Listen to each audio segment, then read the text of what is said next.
August the 13th, Jesus was from Nazareth. John 1 verse 46 says, "Can any good thing come out of Nazareth?"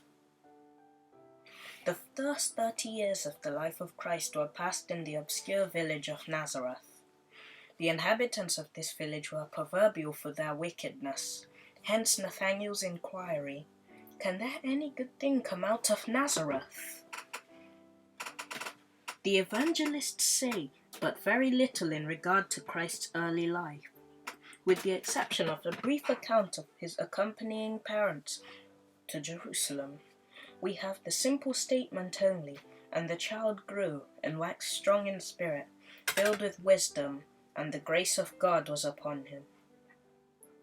Children and youth are frequently situated where their surroundings are not favorable to a Christian life, and they quite readily yield to temptations and plead as an excuse for pursuing a course of sin that their surroundings are unfavorable. Christ placed his feet in the most uneven path that children and youth will ever be called to travel. He did not have allotted to him a life of affluence and indolence. His parents were poor and dependent upon their daily toil for sustenance. Therefore, Christ's life was one of poverty, privation, and self-denial. He shared with his parents their life of diligent industry.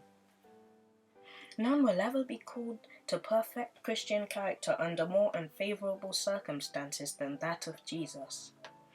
The fact that Christ lived 30 years in Nazareth, from which many thought it a wonder if any good thing could come, is a rebuke to the youth who consider that their religious character must conform to circumstances.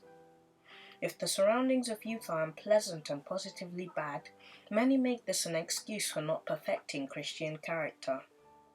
The example of Christ would rebuke the idea that his followers are dependent upon place, fortune, or prosperity in order to live blameless lives. Christ would teach them that their faithfulness would make any place or position where the providence of God called them honorable, however humble. The trials and privations of which so many youth complain, Christ endured without murmuring.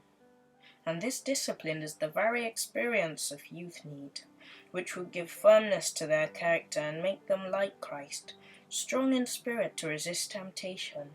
Through daily prayer to God, they will have wisdom and grace from him to bear the conflicts and learn the realities of life and come off victorious. Youth's Instructor, March 1872. I hope that this was enough to carry you through your day. Remember to join us tomorrow. Bye!